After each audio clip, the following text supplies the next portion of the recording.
Hey everyone, Daniel from Video Game Book Club here. It's good to see you all because I can see through your screen into your eyes.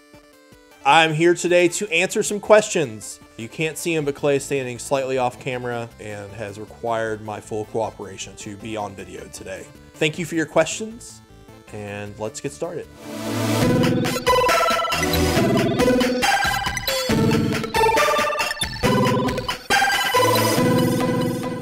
First question, favorite superhero. So my favorite superhero, it's a two-parter, three-parter.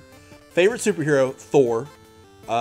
Movie Thor's fine, but I actually really like old 70s comic book Thor, where he's just super crazy and weird stuff going on. I think it was Simonson's run. I think that's who did it. Was really great back in the day. I think that's when Thor gets turned into a frog and all that, just really outlandish, bizarre stuff. I really liked him, especially from the Marvel Ultimate Alliance games. Playing as Thor was great because he can fly. Well, actually, he can't fly. He throws his hammer really far and then his hammer pulls him, I guess, whatever. Second and third part, though, is X-Men is really good. And I actually have two favorite X-Men, and they are Nightcrawler and Kitty Pryde. So between the three of them, they're all my favorite superheroes. Do you like Chick-fil-A? Well, I don't know what you like, but I do like Chick-fil-A. It's very good. Spicy chicken sandwich. Great thing to eat. I like to get two of them because I'm a large boy. And I like to put their buffalo sauce on them because I like them extra spicy. Actually, funny Chick-fil-A story. One time I went to Chick-fil-A in the drive-thru and I ordered a root beer float. And if you've gone to Chick-fil-A, you'll know they don't have root beer floats on the menu. And that's what the young lady on the other side said, that we don't sell root beer floats. So I asked her if she sold root beer. She said, yeah. And I asked her if she sold ice cream. And she said, yes. And then I said, well, you sell root beer floats. And then she cried. So it wasn't a fun story, I guess. It's a true story. Excellent. It's a true story. Oh, that's terrible, but also awesome. Next question. What is your favorite game console / game of all time? So, man, there's so many great consoles, Super Nintendo, but I think the one that I grew up on the most was the original PlayStation. It has some of the best JRPGs.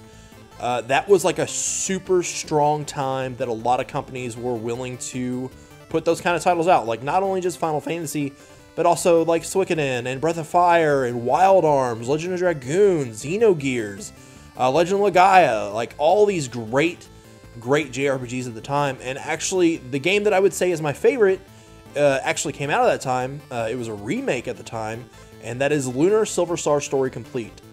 It doesn't do anything spectacular.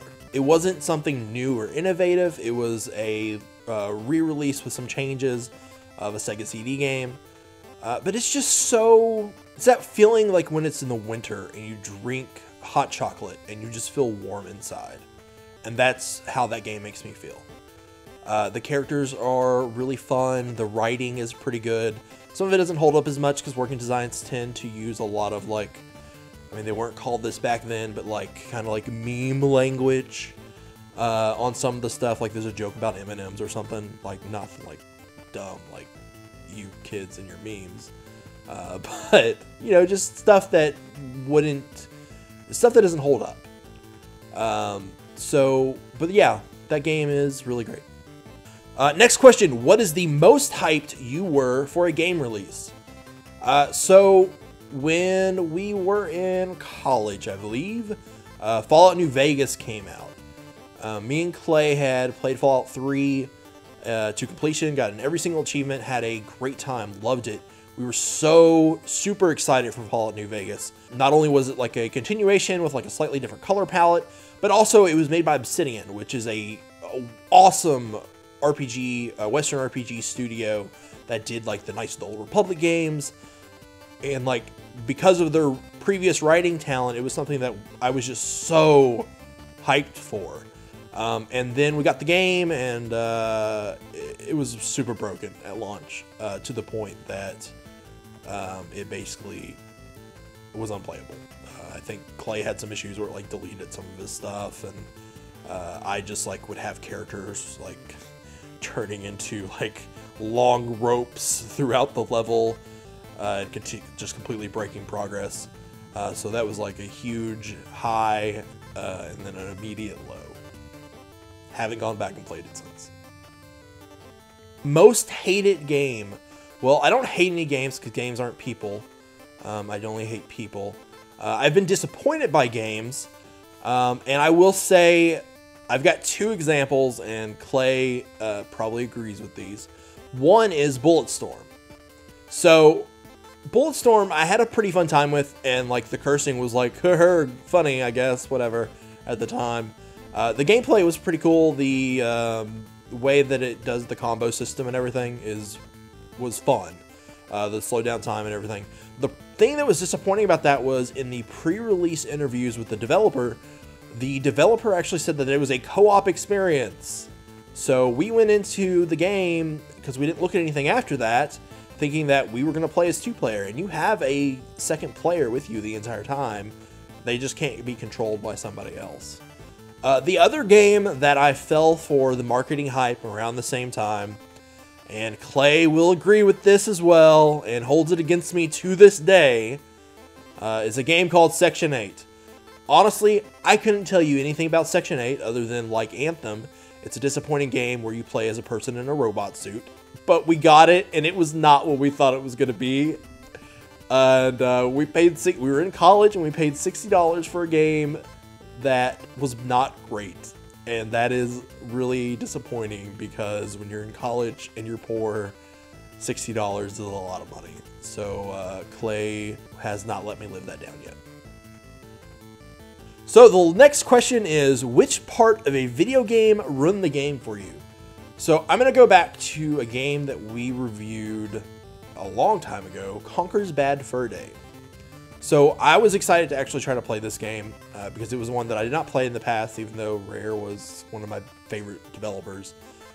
They really kind of went out and tried to do something, I hesitate to say mature because it's not mature, it's juvenile with Conkers. But to do like more of like an edgy kind of thing, and I think that's fine, and that can work out really well.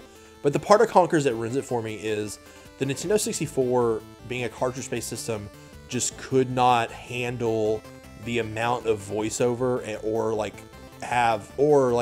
give a quality of voiceover that is acceptable. The way those characters talk, the way they sound in that game is atrocious, and immediately makes me want to turn it off. From the very start, when you like first talk to the Scarecrow guy. You see those buttons? Actually, you'll find that they're called context sensitive. The quality of that voiceover is just unbearable. So even though like I was excited to like get into the game and see like their take on aliens and their take on like Call of Duty and all that stuff, the level of that audio quality just completely ruined it for me. Thanks for your time, everybody. I hope you enjoyed my answers to your questions. You can leave us more questions below in the comments. Twitter or Discord are below as well, or you can yell at me directly at Daniel_the_Brad on Twitter. Thanks. See you next time. Well, thanks for sticking around until the end of this video. Here's 2 more videos just in case you enjoyed what you saw in this one, and if you really enjoyed it, feel free to like and subscribe, and also click that little bell icon just so you get updated every time we post a new video. And until next time, take care.